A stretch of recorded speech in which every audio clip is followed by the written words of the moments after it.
Hello everyone, welcome to So Jannelle. I'm your host, Jannelle So, inviting you all to our third year anniversary. Yes, 3 years ago on July 17th, we launched So Jannelle, our very first, our maiden edition that aired on TFC, and it has been 3 years now. And that's why I'd like to invite you to this virtual sojourn that we are taking. You know, we can't travel as much, but we can take a journey into understanding things, a journey into understanding what really matters, a journey into living a full life and thriving despite everything that's going on around us. Our virtual sojourn will be divided into 3 parts. We have our first part, So Awoke, where we will discuss and try to understand issues that matter, like Black Lives Matter, LGBTQIA, and also very, very important mental health tips for everyone, because we all need that.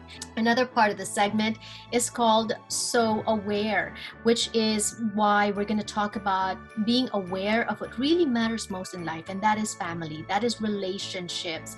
We have the Briones family joining us for that. Also, Mama Bears. So we have interviewed some of them here on the show. So we're going to be talking about that as well, being a mom, how to take care of our children, and all that.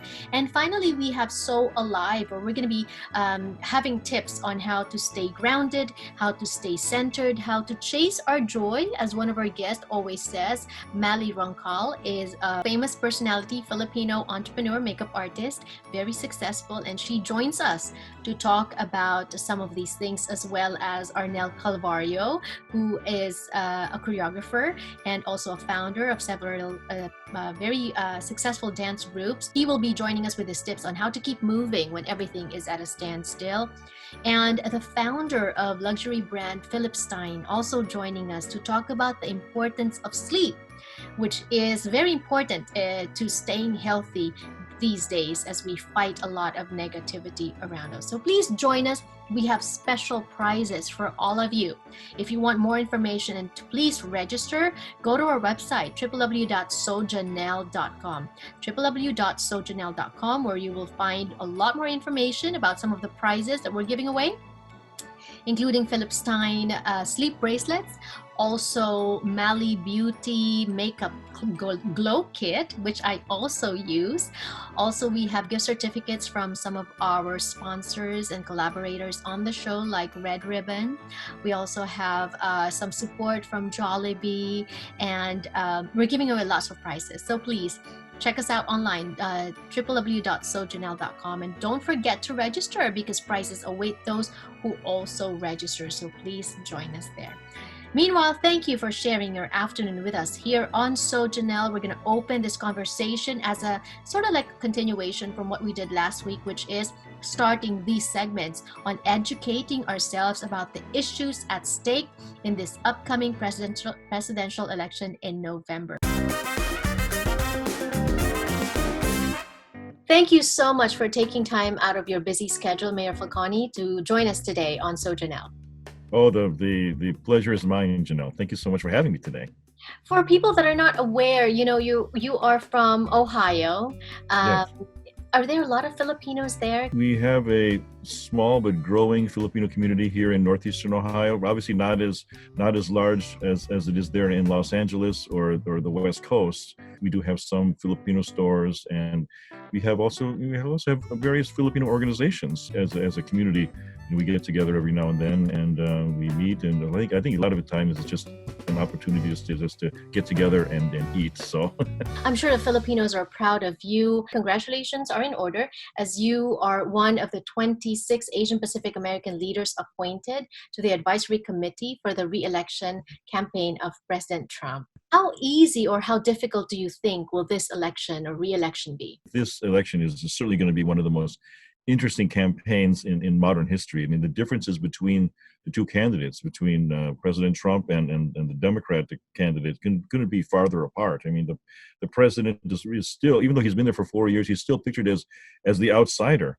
While Biden has been in D.C., has been involved with D.C. politics for decades. The president stands for, like a strong economy, American first foreign policy, border security, making sure and preserving our history and our monuments, law and order, pro-life stance on abortion, pro-business, tax cuts. You mentioned about the Filipino community there in Ohio, that it's small, but it's growing. What about Filipino Republicans? Do you encounter a lot?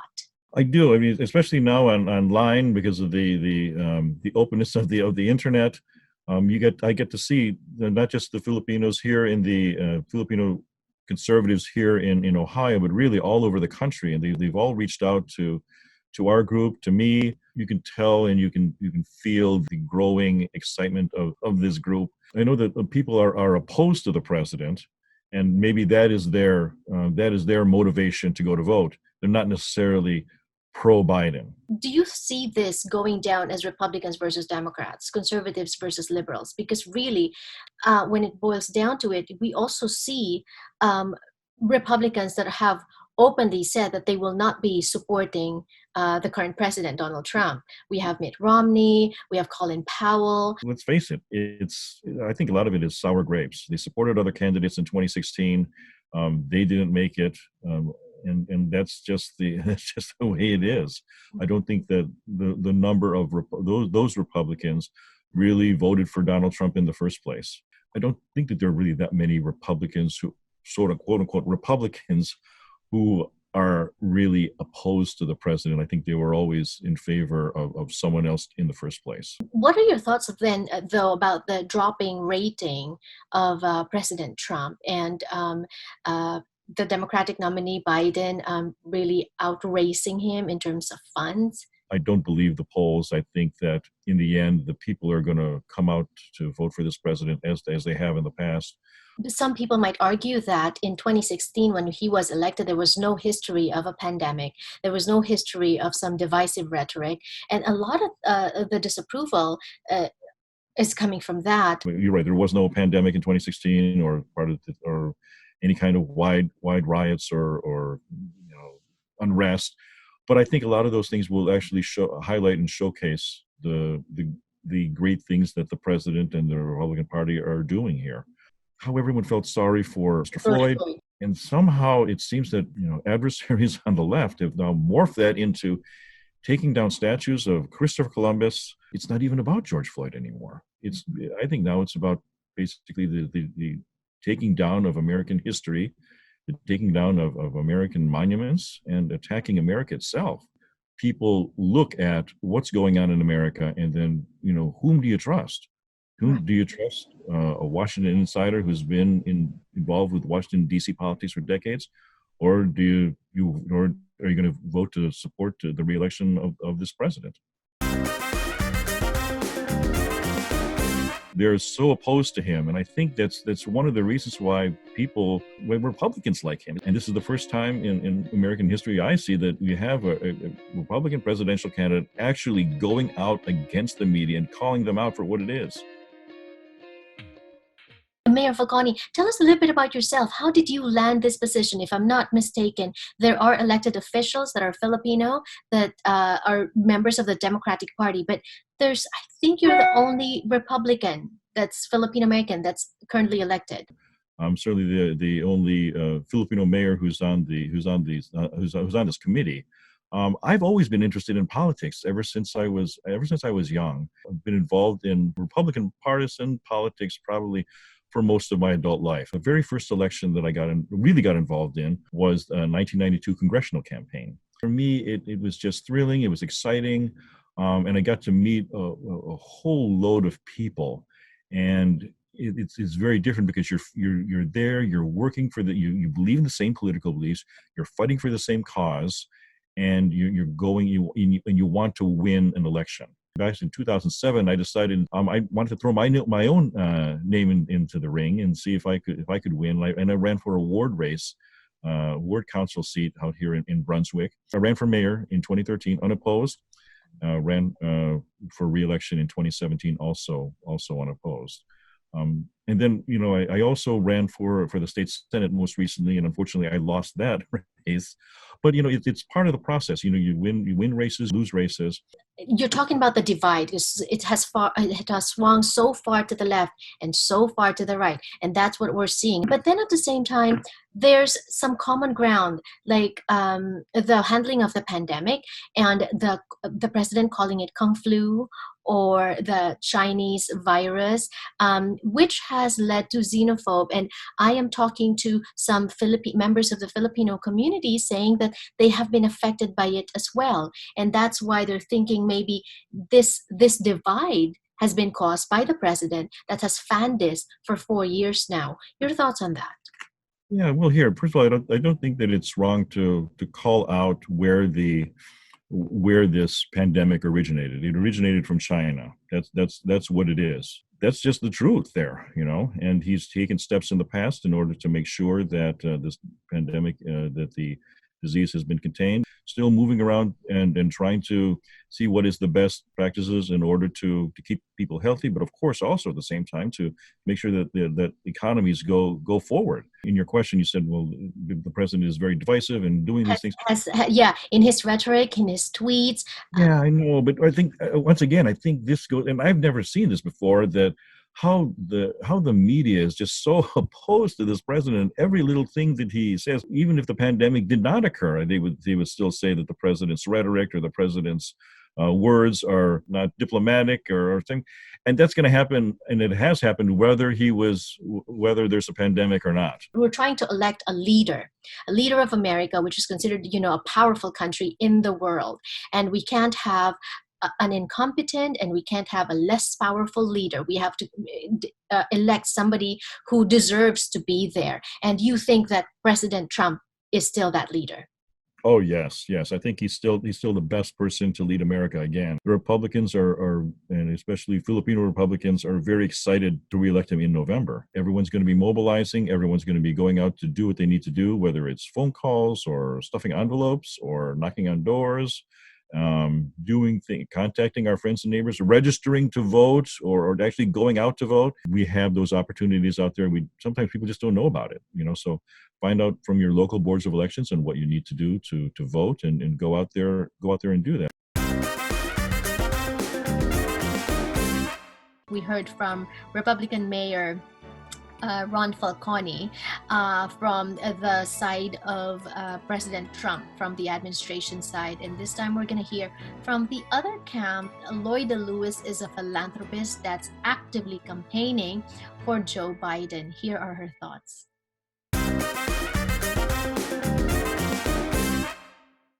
Government is important. President is important. Whoever leads the country, it has a very strong effect on our daily lives. Make America great again. Attorney Lloyda Lewis, hello and welcome to So Jannelle. Thank you for making time for us. Thank you for having me. You have a history of being active in U.S. presidential campaigns. Why do you do it? Well, I think I've been active since I was 12 years old, when in Sorsogon, the municipal council was going to vote on a topless bar permit. And so I gathered all my friends and went to the municipal council and presented a petition with 20, 30 names, and the permit was refused. So from that time on, I always have a sense of, fighting for what is right, that I believe is right. When the children were growing up, when my husband was running the company, and then when I inherited the company, when he died, I didn't do anything in the community regarding to politics. But once the children are grown, I have liquidated the company, Beatrice International. Then I had time. So I was very active in the first campaign was for Barack Obama. 2010 for Noynoy Aquino. 2012 for the second term of President Obama. And Hillary Clinton, unfortunately, did not win. And we have this liar-in-chief as president. Why do you think it's important to be involved the way you are involved? Government is important. President is important. Whoever leads the country, it has a very strong effect on our daily lives, and people don't realize that. Whatever I do now is really at the back of my mind is for my children, my grandchildren, for the rest of the United States, especially with this president who is undoing all of the good things that has been achieved in the past 50 years. Let's talk about that. The upcoming US presidential election is very contentious. What is at stake? What's at stake is true freedom and democracy as against a tyrant and a demagogue. What is at stake is justice in our criminal system, justice for Black Lives Matter. And on the other hand, what we have here is a racist who always denigrate people of color. And really, make America great again is really a code word for make America white again. So it's really a big difference between the two, Trump and Biden. You are very much a voice for the Filipino-Americans, progressive thinking, fighting for social justice.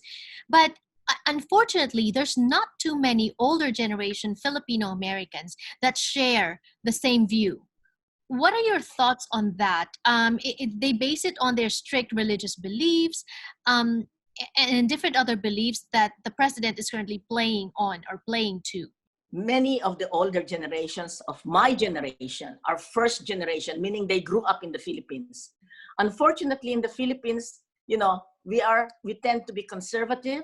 And so there is a certain form of racism. The second part of it is that Republicans have signified for Filipinos, many Filipinos have become successful, who've become rich, Republicans. So they go towards the Republican Party. And a lot of them are being guided by their Catholic belief that is anti-abortion. And I think that's only one of the things that resonate with them among all of Trump's policies. It's very difficult to convince the Filipinos whose mind is only for pro-life that this president is not for pro-life, is not for abortion. Look at the way that he has dealt with this pandemic. All right, he's very irresponsible, very confusing, and calling it a hoax. And so how many people have died? 130,000. Is that pro-life? And then the way he's treating the migrants, putting children in cages. Is that pro-life? You have to look at the big things. The 10 commandments. This President Trump have broken all of those commandments, including thou shalt not kill, by his irresponsible, incompetent treatment of the coronavirus. I can feel your passion for campaigning against this current president. And can you tell us the impetus behind Fil-Ams for Biden? It really is sort of like, why will the Indian Americans have 1 million Indian Americans for Biden? They started it. We're here longer, and we are here in very, very well positioned, of course. We also have low income. So when I heard that, I said, let's do this. 1 million Filipino Americans for Biden. And so you will say, it's impossible. Hey, a man's reach must exceed his grasp, or what is heaven for? So we shoot for the stars. We may land on the moon. Why not? Finally, we give you the second part of our conversation with a Filipino-American lawyer and philanthropist known in our community as one of the pillars of the Filipino-American community here in the U.S., Lloyd Lewis. True leadership thinks about the others, the people that they're serving. And Joe Biden has done that since he was 27 years old, the youngest congressman elected during his time. A lot of Trump supporters are saying that they are excited and enthused about re-electing him again. So vote for Trump is a vote for Trump, whereas a vote for Biden is not, like the Biden campaign they're saying is not as excited because some are just voting for Biden against Trump. It's not so much it's a vote against Trump, but it's a vote for America. America that is benign, that is accepting and welcoming, that is just, that is honorable, that is decent, that is humble. So we are voting for Biden because we want America to be America again.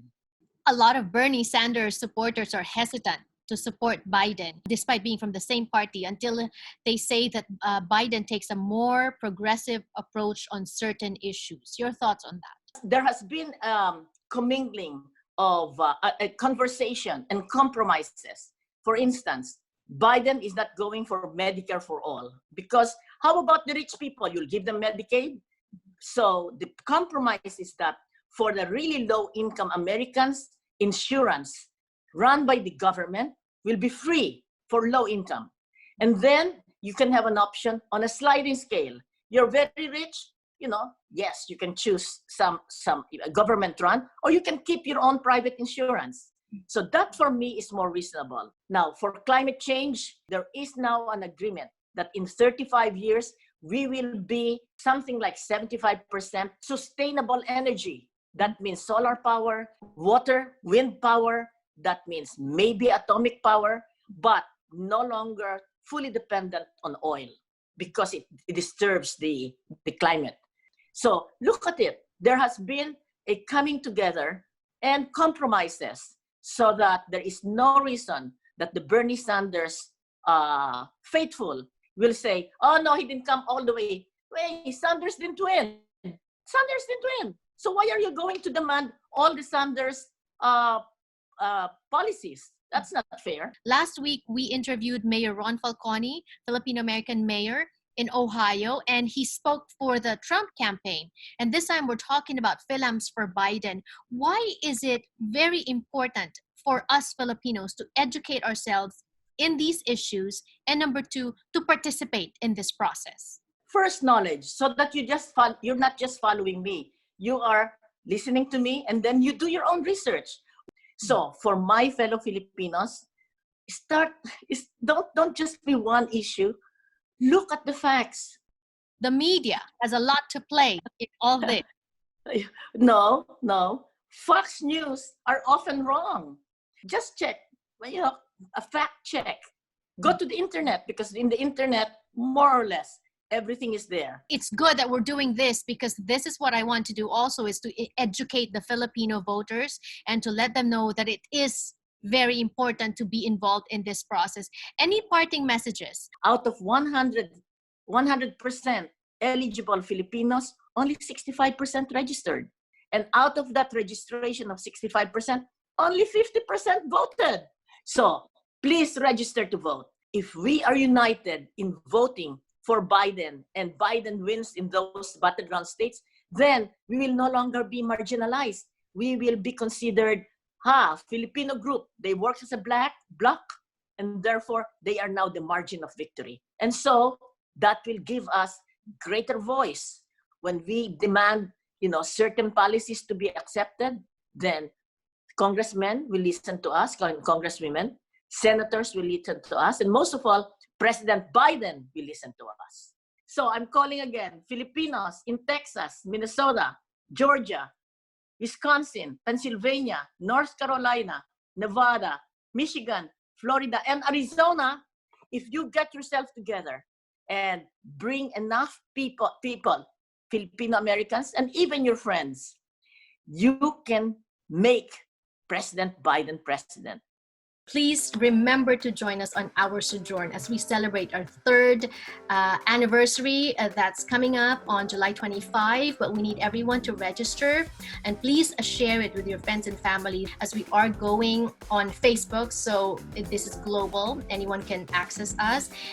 We have amazing interviews, also some performances, and some prizes for you to take with you. This is such a giving event, and don't miss out. So www.sojannelle.com to register, and don't forget, July 25, join us there. Thank you for joining us on So Jannelle today. Keep our weekly dates next week, same time, same channel. I'm your host, Jannelle So, and this has been So Jannelle.